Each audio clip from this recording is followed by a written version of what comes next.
Hello, bienvenue dans cette vidéo sur la chaîne des pavés bleus. Aujourd'hui, je vais vous parler de V-flat. V-flat, je vais vous expliquer quel est le matériau, comment je les utilise et dans une autre vidéo, on va voir comment on les fait. Jingle!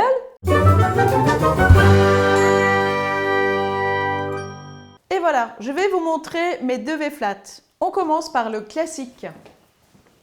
En V-flat, comme son nom l'indique, c'est quelque chose de plat qui est fait en V.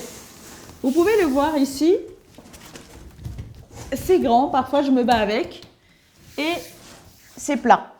Donc, le principe, c'est que on peut l'ouvrir et que on peut faire un V avec. Le principe du côté noir, c'est que le noir absorbe la lumière. Vous voyez là, je me perds. Il n'y a pas de reflet.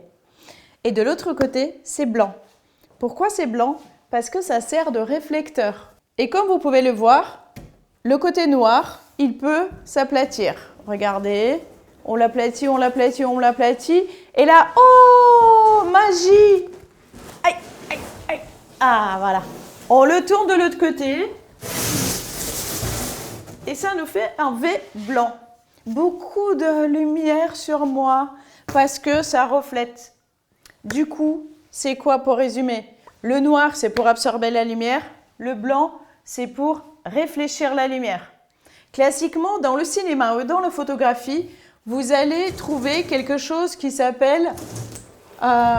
Merde, j'ai oublié comment ça s'appelle. Classiquement, à côté des V-flat, vous allez trouver, pour le cinéma ou même dans l'industrie de la photographie, vous allez trouver ce qu'on appelle des polyboards, qui sont des panneaux en polystyrène, qui sont peints en blanc d'un côté, enfin, qui sont blancs d'un côté et qui sont noirs de l'autre côté. Ça sert exactement à ça. À la différence près, c'est que le polyboard est très large. Et le polyboard, vous pouvez en faire des V-flat avec. Mais cette matière-là est plus facile parce qu'elle est plus fine. Le noir et blanc, c'est le classique V-flat. Moi, ce que je fais dans mon studio, j'ai un autre V-flat que je vais vous montrer qui est blanc d'un côté et qui est bleu de l'autre. Comment ça se fait qu'il est bleu? Eh bien, ça se fait que tout simplement, je l'ai peint en bleu. Je l'ai peint en bleu parce que je voulais un fond bleu. Et comme, si vous suivez ces vidéos, vous savez que je n'aime pas les fonds papier, je voulais quand même avoir un beau bleu pour travailler avec mes clients. Parce que je trouve que ce genre de bleu, en fait, il va très bien à toutes les teintes de peau. Et maintenant que j'ai un V-flat bleu, je peux créer des nuances très différentes. Là, vous pouvez voir si je suis au fond. Vous pouvez voir si je suis devant. Ce V-flat, il me sert aussi de fond parce que il peut être mis dans un coin.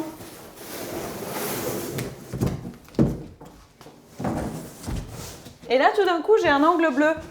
Je peux m'appuyer dessus. Et aussi, si je n'ai pas de vrai angle dans mon studio, qu'est-ce qui m'empêche de créer un angle au milieu de la pièce? Alors, la seule chose dont il faut faire attention, c'est qu'on va s'appuyer pour de faux. Et pas pour de vrai, parce que pour de vrai, en fait, on va se casser la figure. Une autre chose que je fais, c'est que je l'aplatis.